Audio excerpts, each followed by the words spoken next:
Good morning, my friends, and welcome to another episode of Extraordinary Family Life.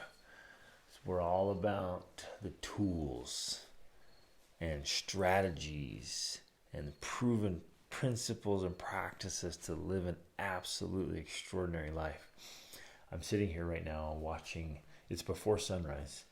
I'm just watching it gradually get lighter and lighter as I look out over Lake Atitlan in Guatemala, and I see the volcanoes and the clouds and the hills and the calm water.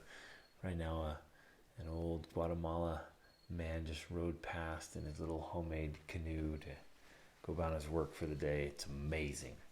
And I know this is a late episode for those who've been following. I have been delayed, and I apologize sincerely for that. We have been out adventuring and had the most extraordinary experiences traveling through southern Mexico, and went to Palenque, which is one of my favorite archaeological sites in the world. And then we went to Agua Azul, which is one of my favorite water holes in the world. And it's just kilometers of waterfalls and pools and this gorgeous blue water, and swimming with the kids. And we drove down and drove across the border into Guatemala.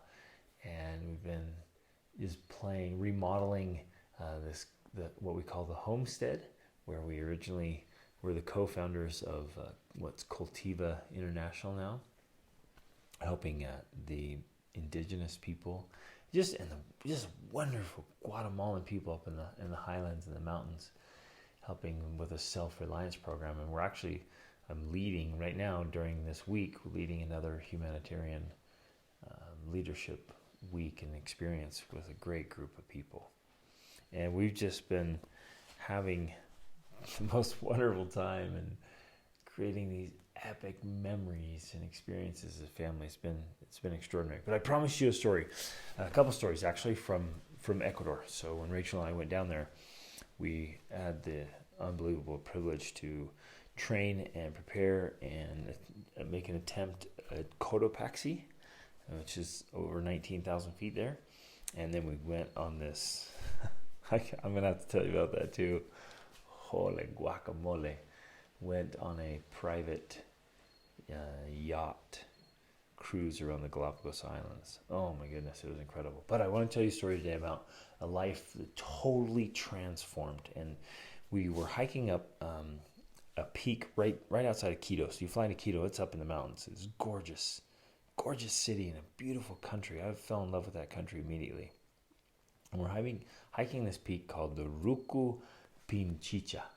And you take a cable car or tram up to somewhere above 13,000 feet. So you start hiking that day, you're up there already. And so the clouds were coming in and out, and the fog would roll in. It was pretty epic. And there's a nice clear trail, kind of heading up. So we're getting up there, and we're training and trying to get in a great condition. And it was challenging. And it was Rachel and I, and then another couple that are friends. And so we're heading up the mountain and cruising along, and we get to this resting spot, and there's another group there. And you guys, some of you know this already. I'm a total gear junkie. I just love good, like mountaineering gear and wilderness gear. Just because I love being in the wilderness so much, and there's nothing better and sometimes more important than having good quality gear, like the highest quality gear to protect you from the elements and make these adventures not only safe but more comfortable. And man, I love gear. I've been like this since I was a teenager. This is crazy. I got a job as a teen at a sporting goods store. And of course, we had a discount, right? So I'd get my check, my tiny little check, and I would spend it all on my discounts to get great gear, some of which I still have today. Some of it I have on this trip with us. I mean, that's the importance of good quality gear. Total side note here, but get good stuff, you guys. Invest. Actually, let me share this real quick. So I was down here and in Guatemala, and was talking to this, and I've told stories about this man, Juan. I just cherished this man in our friendship, and I've always just respected and admired him, and he's had a tough life. I'll tell his story later, but he's just an incredible human being, and he just says to me today, it was 2 days ago, he said, lo barato es caro. And the direct translation is, the cheap is expensive. And we were just talking about this principle that he's learned, I've learned, you guys have probably learned, that when you try to be cheap and get cheap products, and you're like, well, I'll just save the money, get this cheap product. Well, of course it breaks and it gets ruined, it falls apart, doesn't do its job, and so you have to end up replacing it and then replacing it. When you try to go cheap like that, it ends up being more expensive to be cheap. Right? And I know I learned that early on because I had a real scarcity mentality, a real lack mentality. I was broke.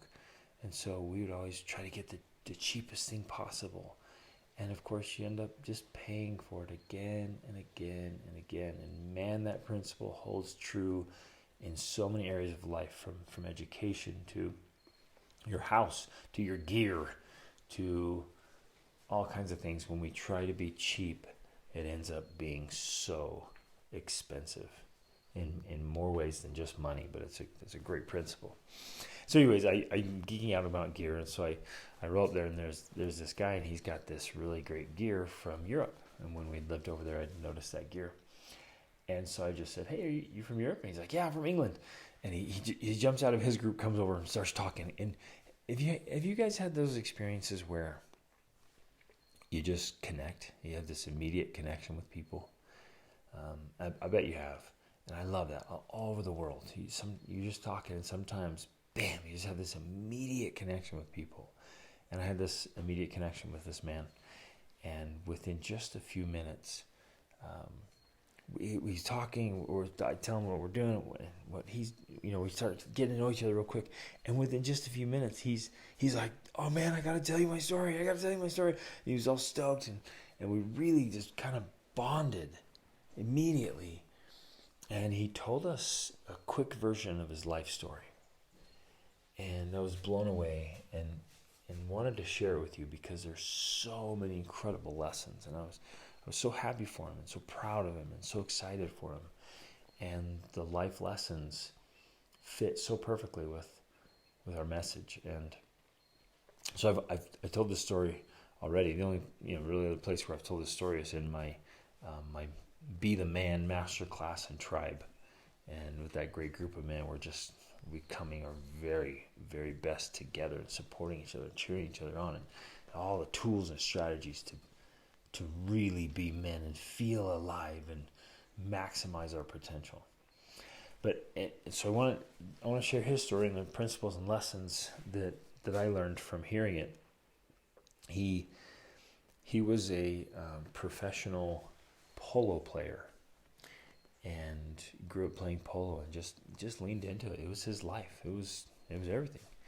And I think you can relate to that. I know I can relate to that. There's things you get into that you just love it. It's just your life. It's you. It's your identity. It's what you think about and you dream about. You eat, drink, and sleep, and you wake up. Everything's about this thing, and it becomes a deep part of your identity.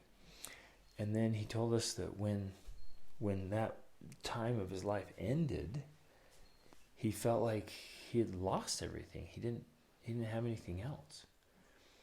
And he kind of lost his identity, right? Because he didn't have anything else to turn to. And so when that ended, he'd already been drinking some, but he became just an alcoholic and went deep into alcoholism. And I think you can probably relate to that, as I have, that when we have this identity piece, if we don't have, well, a couple of thoughts here before I continue the story, because this is huge. Years ago, I did a YouTube video, and it was kind of on this idea of like, who are you without the titles and the stuff and the achievements? Who are you without? And again, some of us put a lot of we put a lot of weight and importance into certain things. For some, it's a car. For some, it's our clothes, our style. For some, it's our house or where we live. For others, it's titles, degrees, achievements. Somehow we've gotten this idea that our achievements is what gives us our worth and our value. And I want to re-emphasize, my friends, it's not your achievements that gives you worth. It's not the things you've acquired. It's not your degrees, your diplomas, your certificates, your titles, your positions, your stuff. It's none of that. But until we do the tough inner work, the mind and the soul stuff, until we get past all that, strip all that away and just get down to who are we independent of all of those things. And I'm not trying to suggest that those things are bad. I'm trying to offer this deep inner identity that if you strip all of that away, you still have an identity of who you are. And there's so many examples of that. Many examples of that came out in World War II, for example, when, for example, those who were taken and captured and taken into concentration camps, of course, they lost all of their wealth, they lost their title, they lost position, everybody's got their head shaved, and, they no longer had their clothes, they all wore the same rags, and they were all thrown in together, and there was no more position in society, so to speak, and no more of the things you'd spent your life acquiring, and it was all stripped away. And many people struggled deeply with that. They just couldn't handle psychologically, they couldn't handle that all the things they'd worked for and tied their identity to were now gone. And there's other examples of that when somebody goes through maybe a severe injury or an accident, and something they built their life around, being a surgeon or being very physically fit, being an athlete, and now can no longer do those things. When those things are stripped away, what are we left with? And I think it's wise for all of us to dig deep and get real clarity of who are you independent of all those things. Who are you as a man? Who are you as a woman? Just in that. Oh, it's a beautiful, beautiful process. And maybe you change careers, or maybe you're an athlete and then it ends, or maybe you're a musician and then you stop performing. And this comes up with my coaching clients, women who used to be dancers and they lived for dancing. Dancing was their everything. And then when they started having children, they got married and had children and took on other roles and responsibilities, they stopped with those things. And it comes up often. We're like, I lived for that. I love it. I want to keep doing it. And there's things we can keep doing, but maybe it's a different way. Now it's not competitive anymore. Now it's maybe, and for sometimes maybe it was for other people. You're dancing in front of a crowd. You're performing in front of a crowd. It was for others. And then maybe it switches, and now you just do it for you. Just for you, because you love it. Right? Or you do it in a different way, or you switch to something else. But this is such a powerful principle and practice to get clear on who you are with all of that stuff and lean into it. And this is one thing I see with men a lot, and women as well. But they set a target, maybe in your teens or 20s, especially when you're going to college. You're like, okay, I'm going to invest so much. And you sacrifice so much to, maybe it's for a degree or a skill set, or you go through all the school, years and years of schooling and sacrifice and insane amounts of debt to get this achievement, or you pay this price to have the title and the income and the skill, and you set your sights on something and you give your whole life to it, and then when you achieve it, maybe in your late 30s or early 40s, now what? You hit your goals. Well, now what? What's there? And I think that's where a lot of people experience, people call it a midlife crisis or something. But what it is this psychological turmoil of like, well, I had this target and I'm there. Now what? And And most of us haven't thought beyond that, right? We haven't gotten clear about what do I want to shoot for next? What do I want to go after? What do I want to do?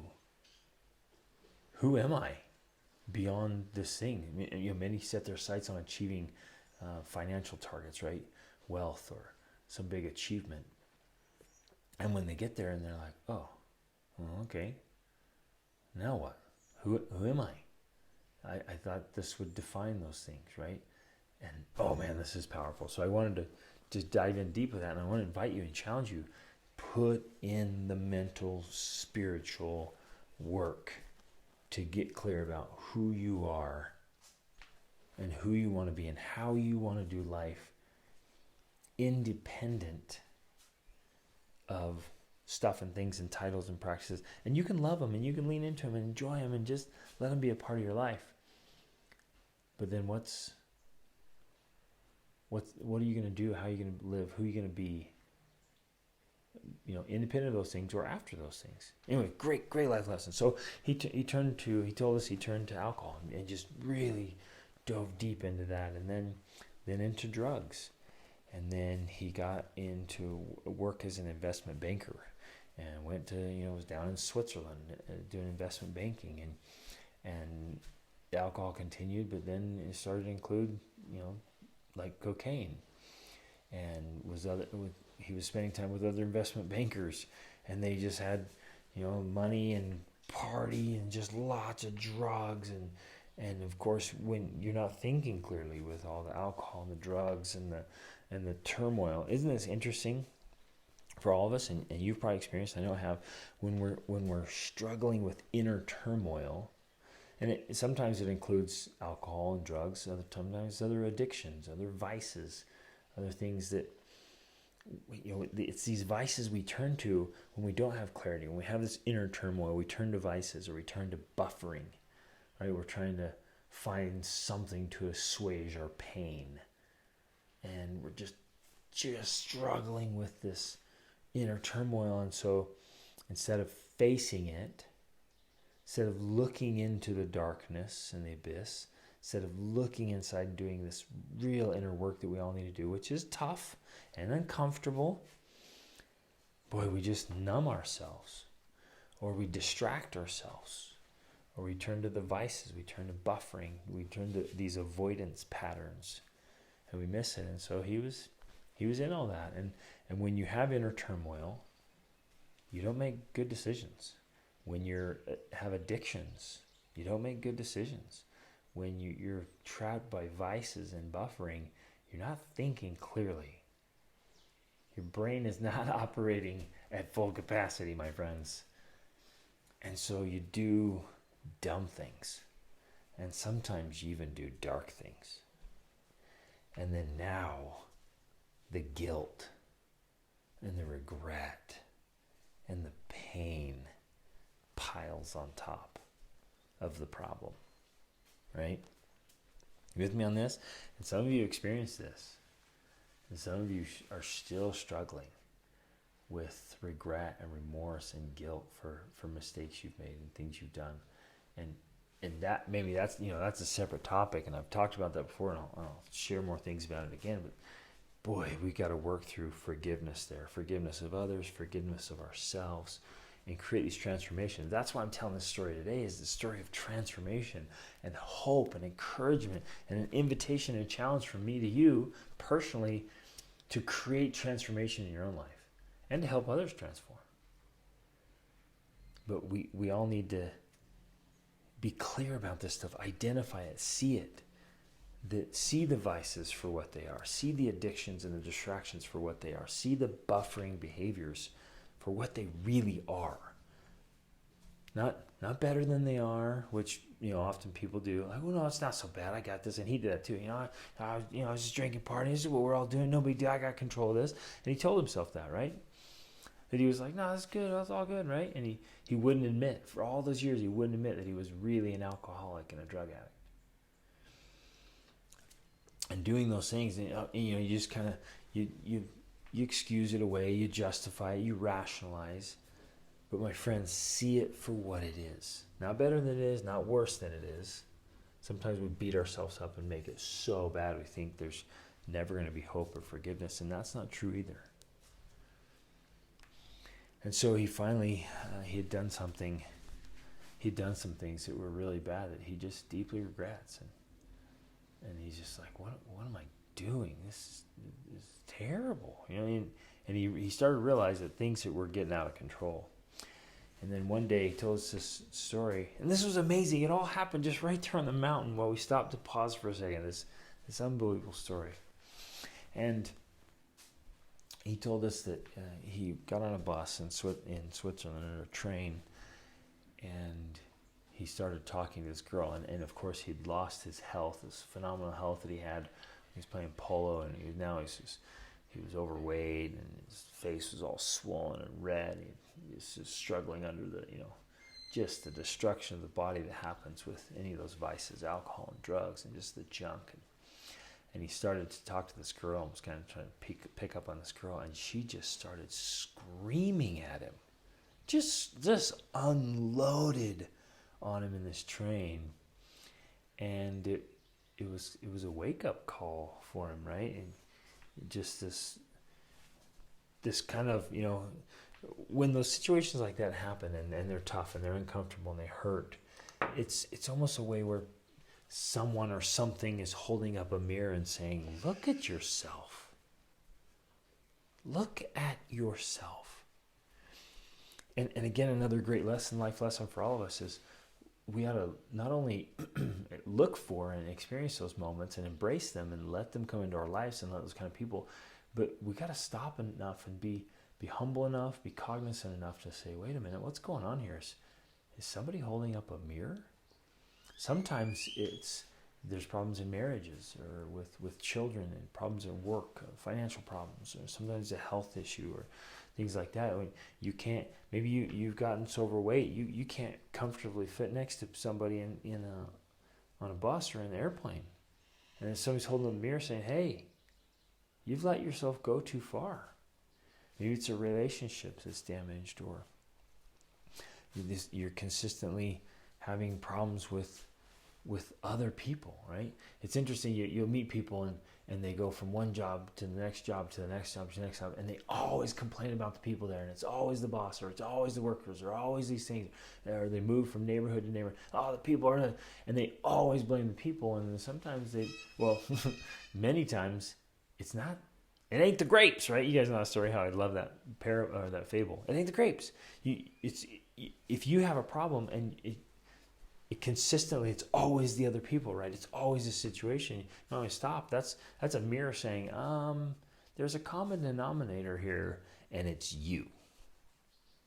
You're the problem, right? You're the thing that's holding you back. And if you've never been able to succeed at anything, or always have these, I'm being extreme here, right?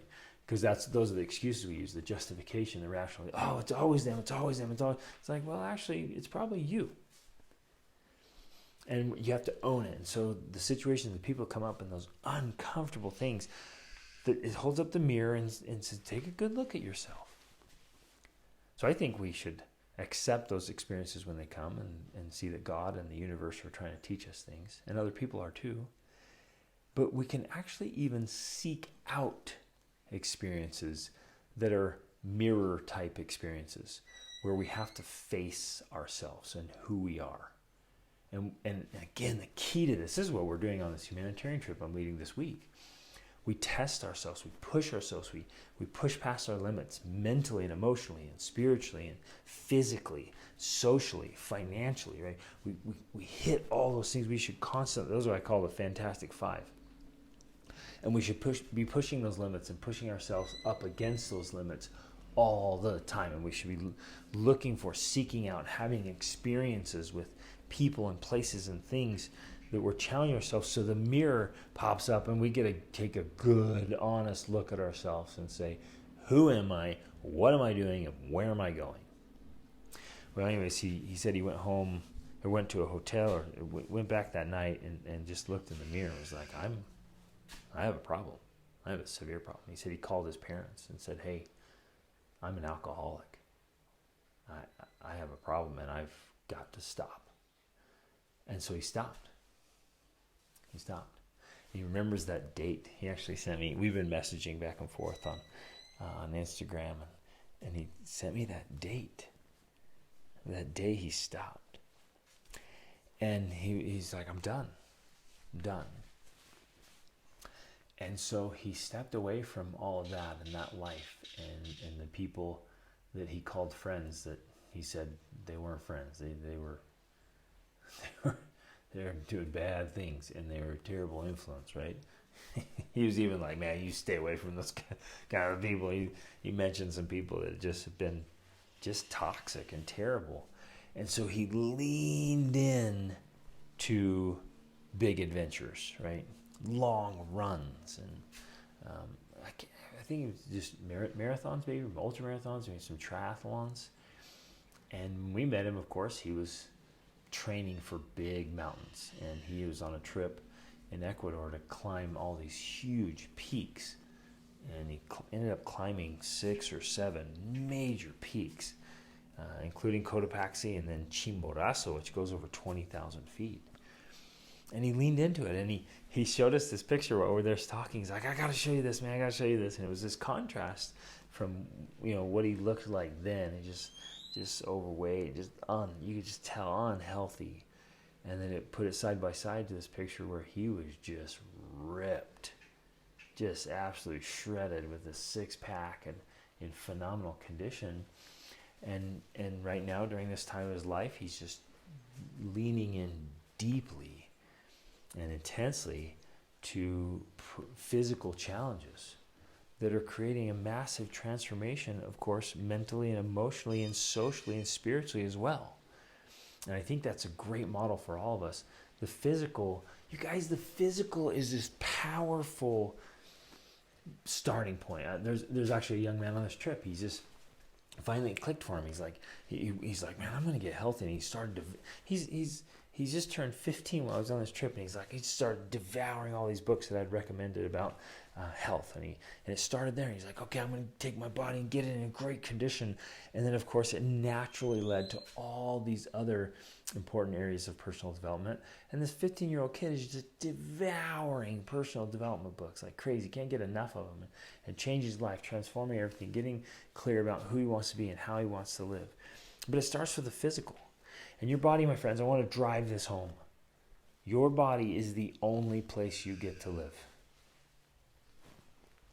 Let that sink in. The only place you ever get to live in life is in your body. That's it. It's your house, and you only get one of them. And everything you do is building your own house. And so you have to get clear about the kind of life you want to live. Get crystal clear about that. What kind of life do I want to live? And then it's easy to start determining what kind of body you need and want to live that life. Right, it came up again recently with one of my coaching clients. She wants to dance again. She loved dancing years and years ago, and now she's in her 50s and she wants to dance. And we had this great conversation. It's like, hey, well, look. And she even said it. She's like, I want to dance again just for me, just for fun. I want to dance. But in order to dance, I have to have the body that can dance. And that's her motivation now. She's already lost a lot of weight, and she's getting in great shape. She's like, that's my motivation. She's like, I don't necessarily like working out or exercising, stuff, but I want to dance. And so I want a dancer's body. Right? And let it be that driving force to get your body into a condition that you can live the life you want to live. Huge, huge lesson. So he's diving in, right? And transforming his body. And I want to give that invitation and challenge to you. Start with your body, because your body is the vehicle for everything you do, and it is the filter through which you experience everything in life. Me too, all of us. The body's the starting point. And a lot of life is limited for you, and a lot of experiences you're not experiencing to the full because your body's not in the condition to do it. And of course, there's a direct connection to your brain. So it's the body and the brain, right? It's the psychology and the physiology. They are so connected, far, far, far more connected than we think. And what's happening in your gut literally is connected to your brain. And then, man, everything, it's all there, right? So he's transformed his body. He's gotten healthy. He's chasing down these huge challenges and climbing those mountains and going those distances. It tests you on so many levels. It's no longer just physical. You have to reach all your limitations, and you have to face, the darkness, and sometimes face the demons and face the problems and face you and create this transformation. And so he picked this aim of these intense physical challenges all over the world. And so there's another great lesson there. What do you need to aim for in order to reach upward? What are you doing in your life right now that's hard? What are you doing that's hard? What are you pursuing that's really hard? And don't kid yourself. Don't tell yourself stories here. Right? Sometimes, just being alive is hard. Just getting through the week is hard. Just having kids is hard. Just being married is hard. Oh, no. And they can be hard, right? But sometimes, in fact, most of the time, when those things are hard, it's because, here's the mirror again. It's you. And sometimes we think things are hard only because we're soft. But when we voluntarily choose really hard things, then we start to see what we're made of. And then we realize how much we can and ought to grow. And we really start to grow. When you chase hard things, it transforms you. And you become a better person, a stronger person. Whoa, man, it's so important. I can't emphasize this enough. We have to regularly be choosing hard things. In life, we're going to experience hard things. All of us are, right? But I've found, and I've in my own life and with many others, and I've been through some insanely hard things that were thrust on me, and things that I chose. And I have found again and again in my own life and the lives of people all over the world that I worked with, when we choose our challenges, it actually either decreases or removes or makes the other things that come along with life, it makes those better. And so you can choose to just suffer and endure the crap that comes with not choosing challenge, or you can lean in and do hard things on your own and grow and prepare and develop yourself so that it makes the other things easier and more bearable. And you actually get to this point where you're like, bring it, I got this. And you see challenges and obstacles is like, all right, fantastic. Here's another opportunity to get after it, instead of, oh no, why me? So horrible. Have you met people like that? Have you experienced it yourself?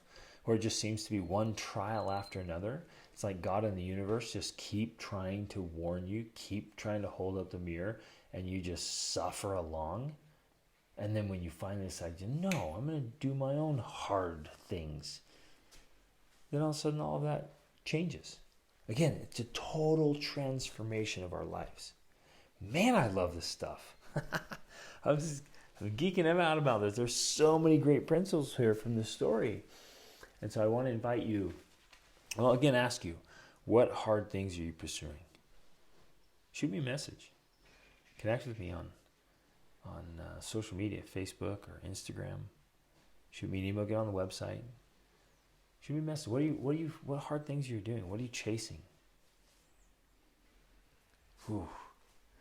And you men, you need to be in our master class and in our tribe. So you can cheer each other on. We have the support and the tools, the resources. You need to be a part of that tribe. And we're chasing hard things, doing big things. It's really awesome. What are you learning right now? And I mean really learning. Most people stop any kind of learning after their last graduation. How many books are you reading in a month? What are you trying to memorize? What languages are you studying intensely and like really learning? What are you going after? What are you aiming for? What noble aim do you have to reach upward physically, mentally, emotionally, spiritually, socially, financially? What noble aim do you have that's keeping your head up instead of looking always at the ground and walking around in the garbage and all you see is garbage in life? What's going to lift your sights? I'm looking out at this volcano right now. I've climbed it multiple times, and it's a challenge to get up there, but it's a perfect. And we're doing a big volcano at the end of this trip. Like what? We're gonna go jump off some big cliffs today. I love this stuff. But what summit are you looking at? What are you shooting for? What do you need in your life right now to propel you upward? Now, some might say, well, he turned from one vice to another. He went from drugs and alcohol to now, these physical adventures or challenges. And maybe that's the case. I know people who've turned to, adrenaline type things. They're just constantly pushing those limits and doing crazy things. And that's maybe that's their vice, or maybe that's and we can't know, right? We can't know for sure, and only the individual, his or herself, knows for sure what the real motive is, and God, right? But is it a vice or is it an aim? And I think it depends on the motive and the person, because it can, turning to the weight room or fitness, it can become just another outlet, but and maybe another addiction, or maybe another distraction. So I get it. That's possible, right? It might be buffering. You might turn to those things and you're just buffering away. But let's examine that for a minute. Is even if we turn to better buffering, it's a step in the right direction. And then we can get it clear in our heads and in our hearts how we're going to do things and how we're going to live. And if health and fitness and doing challenging things and having these noble aims becomes part of your purpose and direction, and maybe for some of us, it just becomes a way to stay out of trouble. It becomes something to aim at that keeps us away from the TV, or from the old friends that weren't friends, they were frenemies. And maybe that's the case, but you start choosing those things as a step in the right direction until you get to this place where you're fully grounded and clear about who you are and how you do life, and you choose them because that's what you want to do. But sometimes we need to do those things, and it's a step in the right direction. We're leveling up. Oh, my friends, I'm just reaching out with love here. Love you guys and want all of us. I'm so passionate about this. This is my life's work, to help all of us live the best life we possibly can, and to create total transformations in our own lives, and then to become people of influence that can help others create transformation in their own lives. And so I wanted to pass along this story and pass along these principles and practices. Lean into it, right? Remember, who are you without the external stuff and the titles and achievements? What vices have you turned to that are keeping you trapped and holding you back? What are you currently using in your life as a buffer? And these avoidance patterns. What mirrors do you need to look in right now and just outright honest look in the mirror and recognize those problems? What are you holding on to from the past? Mistakes, failures, problems, like insecurities, pain points, grudges that you need to let go of. Then what is it you need to aim for?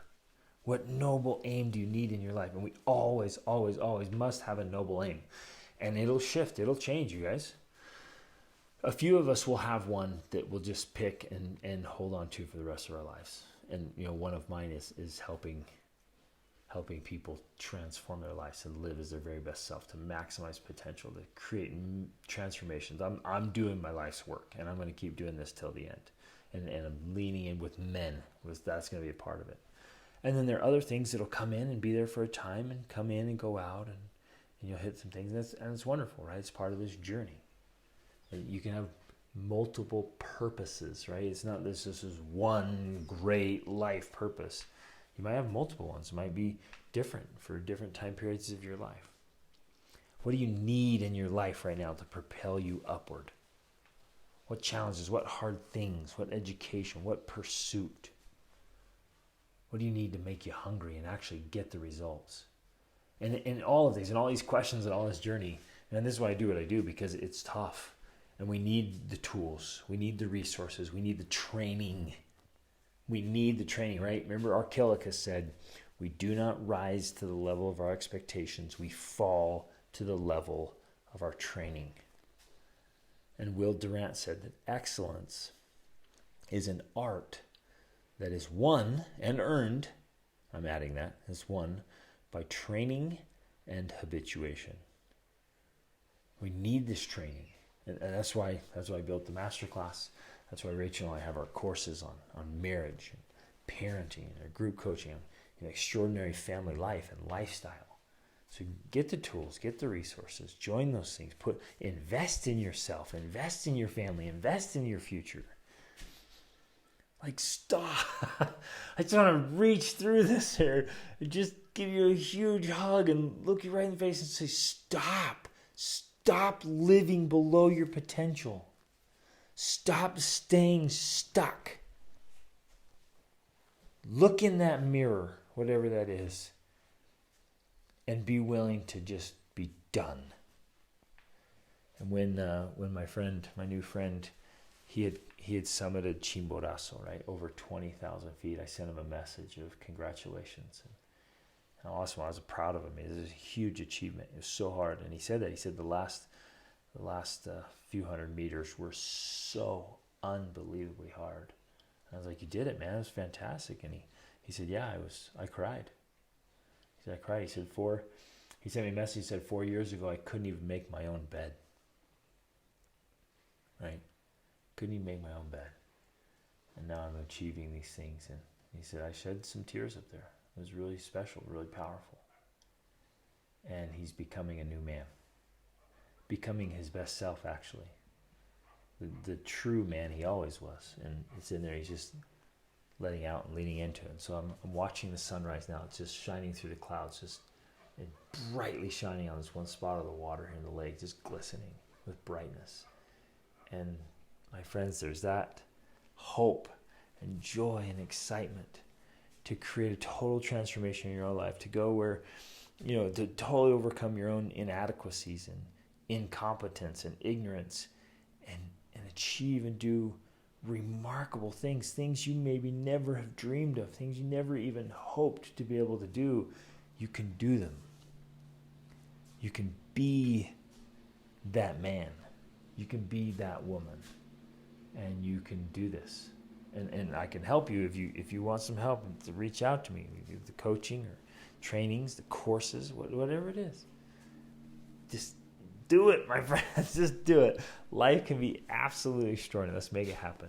Sure love you guys. Thanks for listening. Thanks for being a part of this tribe and a part of this community. Thanks for wanting to be your best. Thanks for the integrity and the goodness of your hearts and who you are. I have this, I don't know what it is. It's a gift, I guess. It's just this love. I love people, and I have this gift to be able to see who people can become. And I can, in my mind's eye, I can see you, and I can see your potential, the greatness you already have in you, the genius that's there, the awesome sauce that's inside, and you just got to let it out and lean into it and be your best self and live an absolutely extraordinary life. Love you guys. Awesome's always an option. Reach upward.